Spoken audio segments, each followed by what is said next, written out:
अस्सलाम वालेकुम स्टूडेंट्स।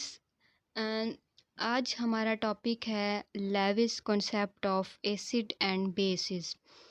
तो पिछले लेक्चर्स में हमने डिस्कस किया है कि जो हमने पिछले कॉन्सेप्ट हमने देखे थे, आर्हेनियस कॉन्सेप्ट हमने देखा और ब्रॉन्स्टेड लोरी कॉन्सेप्ट हमने देखा एसिड बेसिस के लिहाज से उनकी कुछ लिमिटेशन थी। तो अब हमारे पास नेक्स्ट लेविस कॉन्सेप्ट है। आर्हेनियस कॉन्सेप्ट में ये था कि उसमें जस्ट उसने वाटर को बनाया हुआ था कि वाटर में अगर कोई भी एनाइन या कोई भी चीज़ हमें वाटर में एच पॉजिटिव देती है तो वो एसिड है, अगर वो वाटर में ओ एच नेगेटिव देती है तो वो बेस है। लेकिन अगर हम वाटर के अलावा वाटर में ना डालें, अगर हमें ज़रूरत नहीं है कि अगर हमें वाटर में ना डालें तो बाकी जो तमाम हैं चीज़ें वाटर के बगैर जो एसिडिक हैं वो उसकी जो है वो लिमिटेशन है। और दूसरा जो कॉन्सेप्ट है ब्रॉन्स्टेड लोरी, उसने फिर उसको इम्प्रूव किया कुछ कि अगर वाटर के बगैर अगर हम यूज़ करें कि अगर कोई चीज़ हमें हमारे पास कोई भी ऐसे सब्सटेंस जो प्रोटॉन देती है वो एसिड है और वो जो दूसरा कोई सब्सटेंस जो प्रोटॉन एक्सेप्ट करता है वो बेस है।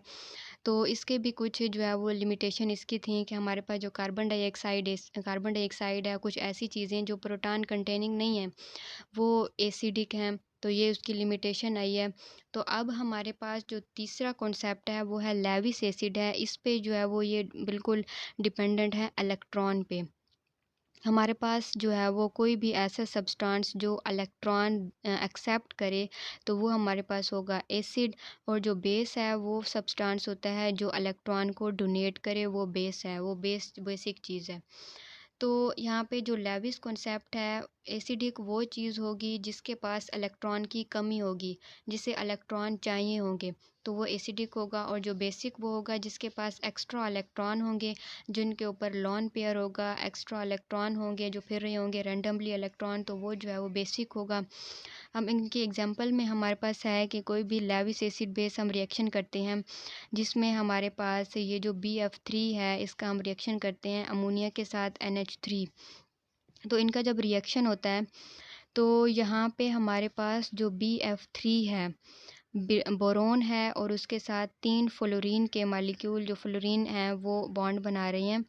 अब यहाँ पे जो फ्लोरीन है उसके पास जो इलेक्ट्रॉन है वो है 7। इसके आप इलेक्ट्रॉन जो है वो काउंट कर लें, ब्लैक डॉट में जो है वो इसके इलेक्ट्रॉन शो किए हुए हैं, तो वो 7 इलेक्ट्रॉन हैं। और हमारे पास ये रूल होता है कोई भी एलिमेंट वो अपना ऑक्टेट कंप्लीट करना चाहता है। ऑक्टेट ये होता है कि वो अपने हर एलिमेंट जिसके पास अगर 8 इलेक्ट्रॉन हैं, 8 इलेक्ट्रॉन हैं, तो वो स्टेबल होगा। और हमारी जो है वो केमिस्ट्री में हर चीज़ स्टेबलाइज होने की कोशिश करती है। स्टेबल का मतलब ये है कि वो जो है वो अनरिएक्टिव हो, रिएक्टिविटी उसकी कम हो, मतलब वो किसी और चीज़ के साथ रिएक्ट ना करे, बस स्टेबल रहे, न्यूट्रलाइज रहे। तो हमारे पास जो हर चीज़ है वो स्टेबल होने की कोशिश करती है। वो तब स्टेबल होगी जहाँ पे एलिमेंट जब उनके इलेक्ट्रॉन 8 इलेक्ट्रॉन होंगे। अब यहाँ पे फ्लोरीन के जो है वो आखिरी शेल में 7 इलेक्ट्रॉन हैं, उसे 1 इलेक्ट्रॉन की ज़रूरत है। तो वो जो 1 इलेक्ट्रॉन है वो बोरोन उसे दे रहा है बॉन्ड बना के।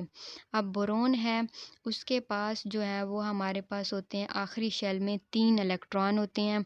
तो बोरोन जो है वो 3 फ्लोरीन के साथ बॉन्ड बना के 3 और इलेक्ट्रॉन ले रहा है, तो उसके पास हो गए 6 इलेक्ट्रॉन। लेकिन अभी भी उसने 8 इलेक्ट्रॉन बनाने के लिए 2 इलेक्ट्रॉन की कमी है उस बोरोन के पास। तो अब जो है वो BF3 है, फ्लोरीन, अब जो तीनों फ्लोरीन है ना, उन फ्लोरीन के पास 7 इलेक्ट्रॉन है, तो वो एक-एक इलेक्ट्रॉन बोरोन से ले रहे हैं और उनके 8-8 इलेक्ट्रॉन बन चुके हैं। लेकिन जो बोरोन है वो 3 फ्लोरीन से 3 इलेक्ट्रॉन ले रहा है, 1 फ्लोरीन से 1 इलेक्ट्रॉन, और ऑलरेडी उसके पास 3 इलेक्ट्रॉन है, टोटल हो गए 6, तो उसे चाहिए 8, तो उसके पास 2 इलेक्ट्रॉन की कमी है। तो वो जो 2 इलेक्ट्रॉन की कमी है वो अमोनिया से वो पूरी करता है। अब BF3 हमारे पास जो है उसके पास इलेक्ट्रॉन की कमी है, तो ये एसिडिक होगा। जो हमारे पास NH3 है, जो अमोनिया है, इसके पास 2 एक्स्ट्रा इलेक्ट्रॉन हैं जो क्रॉस से शो किए जा रहे हैं यहाँ पे रेड कलर में। तो वो जो 2 एक्स्ट्रा इलेक्ट्रॉन हैं वो नाइट्रोजन जो है वो इस तरह एरो से शो भी किया हुआ है कि वो जो 2 इलेक्ट्रॉन है नाइट्रोजन वो डोनेट कर रहा है बोरोन को। इसी तरह वो कोऑर्डिनेट कोवेलेंट बॉन्ड बना रहा है। कोऑर्डिनेट का मतलब कोऑर्डिनेशन, फॉर एग्ज़ाम्पल आप कोई स्कूल में कोई भी स्टूडेंट्स होते हैं, अगर किसी एक स्टूडेंट के पास कोई पॉकेट मनी नहीं होती, तो दूसरा स्टूडेंट जब उसको देता है तो उसके साथ वो कोऑर्डिनेशन करता है, कोऑर्डिनेट करता है। ये स्टूडेंट्स के दरमियान जो कोऑर्डिनेशन होती है, इसी तरह यहाँ पे शो किया हुआ है कि नाइट्रोजन जो है वो बोरोन के साथ कोऑर्डिनेट करता है, और कोवेलेंट का मतलब है कि शेयरिंग करना, अपना इलेक्ट्रॉन उसके साथ शेयर कर देता है। तो कोऑर्डिनेट कोवेलेंट बॉन्ड बनाता है यहाँ पे। तो यहाँ पे जो ये जब ब्रैकेट के अंदर जो स्ट्रक्चर शो किया जा रहा है, जिसमें वो जो एरो से कोऑर्डिनेट कोवेलेंट बॉन्ड को जो है वो शो कर रहा है। कोऑर्डिनेट कोवेलेंट बॉन्ड जो है वो यहाँ पे शो हो रहा है, जो एक ये बॉन्ड है जिसके एंड पे एरो का निशान है, इसे हम कोऑर्डिनेट कोवेलेंट बॉन्ड कहते हैं। इसका मतलब ये है कि नाइट्रोजन अपने 2 इलेक्ट्रॉन बोरोन के साथ शेयर कर रहा है, कोऑर्डिनेट कर रहा है। तो यहाँ पे नाइट्रोजन जो है वो अमोनिया में वो बेस के तौर पे एक्ट कर रहा है, और जो BF3 है वो हमारे पास एसिडिक के तौर पे यहाँ पे एक्ट कर रहा है, according to Lewis acid concept. अब यहाँ पे जो नीचे हमारे पास रिएक्शन है जिसमें H पॉजिटिव है और अमोनिया है। अब यहाँ पे जो हाइड्रोजन है, हाइड्रोजन के पास जो इलेक्ट्रॉन होते हैं, हाइड्रोजन के पास जो है वो एक इलेक्ट्रॉन होता है जो उसके पास अब नहीं है। जो ऊपर पॉजिटिव का निशान है वो ये शो कर रहा है कि वो अपना एक इलेक्ट्रॉन दे चुका है। तो जैसे ही इलेक्ट्रॉन रिलीज़ होता है तो पीछे पॉजिटिव का चार्ज शो कर रहा है कि यहाँ पे उसने एक इलेक्ट्रॉन जब दे दिया है, तो पीछे जो तो उसके पास कुछ भी नहीं बचा, तो उसे इलेक्ट्रॉन की ज़रूरत है। तो अब यहाँ पे हाइड्रोजन एसिडिक के तौर पे एक्ट कर रहा है, और अमोनिया जो है वो बेसिक के तौर पे एक्ट कर रहा है। अमोनिया अपना इलेक्ट्रॉन हाइड्रोजन को कोऑर्डिनेट कर रहा है, तो यहाँ पे ये कोऑर्डिनेट कोवेलेंट बॉन्ड बन गया है। तो जो लेविस एसिड हैं हमारे पास, molecule in which the central atom has incomplete octet, ये हम जो है अभी मैंने डिस्कस किया है कि इनका ऑक्टेट जो है वो इनकम्प्लीट होता है, उन्हें इलेक्ट्रॉन की ज़रूरत होती है। अब जो ये मैंने BF3 का डिस्कस किया है, यहाँ पे ये लेविस एसिड वो होते हैं कि वो एसिड होते हैं जिन्हें इलेक्ट्रॉन की ज़रूरत होती है, जिन्हें अपना ऑक्टेट कंप्लीट करना होता है।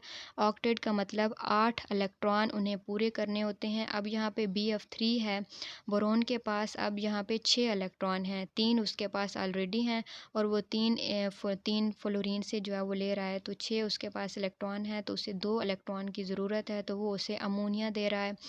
अब यहाँ पे BF3 है, उसका ऑक्टेट जो है वो इनकम्प्लीट है, उसे अपना ऑक्टेट कंप्लीट करना है, उसे 8 इलेक्ट्रॉन पूरे करने हैं, तो वो 2 इलेक्ट्रॉन अमोनिया से ले रहा है। तो वो जो एसिडिक होगा, जो अमोनिया है जिसके पास इलेक्ट्रॉन एक्स्ट्रा इलेक्ट्रॉन मौजूद हैं, तो वो जो है वो बेस के तौर पे एक्ट करेगा। जो लेविस एसिड हैं हमारे पास, जो यहाँ पे simple cations can act as a Lewis acid.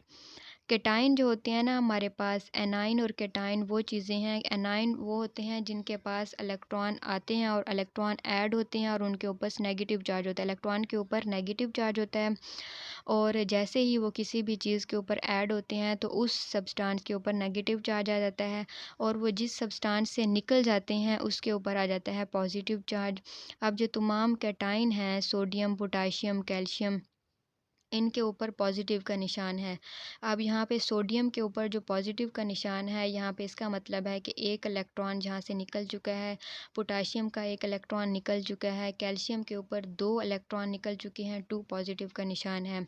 तो उसका मतलब ये है कि इनसे इलेक्ट्रॉन निकल चुके हैं, इनमें इलेक्ट्रॉन ऐड करने की ज़रूरत है।